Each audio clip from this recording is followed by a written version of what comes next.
At sa PNP po, kung kayo po ay sa tingin nyo nakalabisan ho yung aking ginawa doon sa nakumakalat na pagsusuot ko ng uniforme, patawarin nyo ho ako. Wala ho akong masamang intensyon doon. At kung ano man ho yung karampatan na kaso o parusa na ipapataw nyo sa akin, ay haharapin at tatanggapin ko po. Magandang gabi po sa lahat.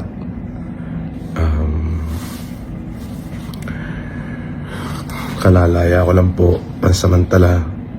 Maraming salamat po doon sa mga taong nagmalasakit at tumulong sa akin. Maraming salamat po doon sa mga taong patuloy pong sumusuporta sa akin. Maraming salamat po sa inyo.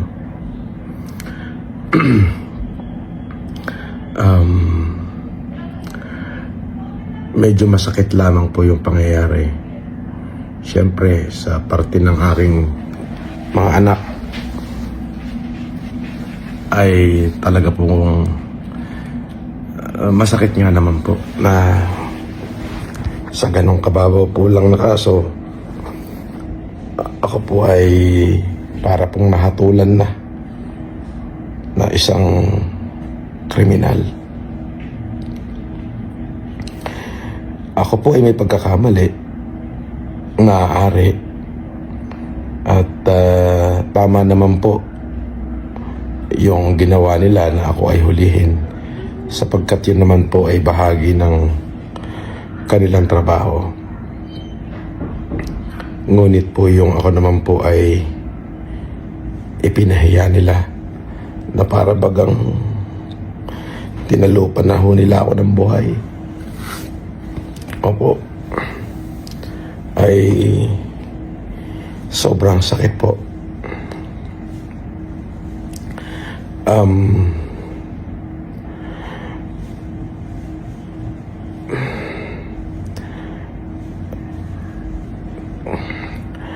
Para ho doon sa mga kapulisan, hindi na po ako magkakaso sa inyo. Pinagpapasa Diyos ko na lang ho. Maaaring kayo po ay sumusunod lamang. At dun sa PNP, kung ako po ay nakagawa ng pagkakamali dahil po dyan sa kumalat na litrato ng pagsusuot ng kung saan ako po ay nakasuot ng police uniform, humingi rin ho ako ng kapatawaran sa inyo kung sa tingin nyo po ay kalabisan at kawalang paggalang yung aking nagawa.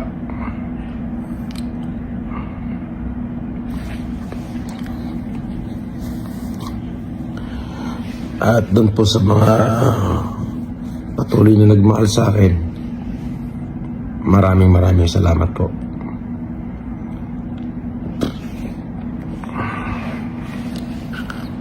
At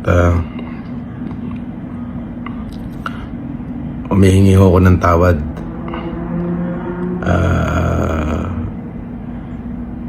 sa mga taong na-offend ko. Mahirap hong isuko ang karapatan.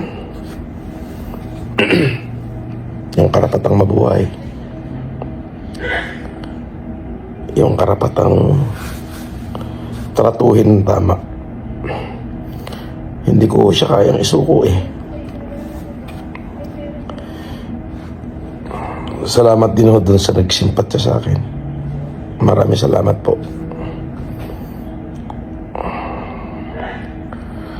At ulitin ko po,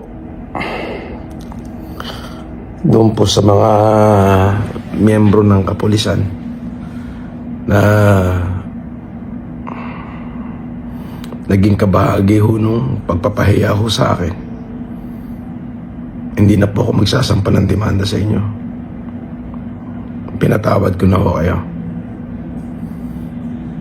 At sa PNP po, kung kayo po ay sa tingin nyo nakalabisan ho yung aking ginawa doon sa nakumakalat na pagsusuot ko ng uniforme,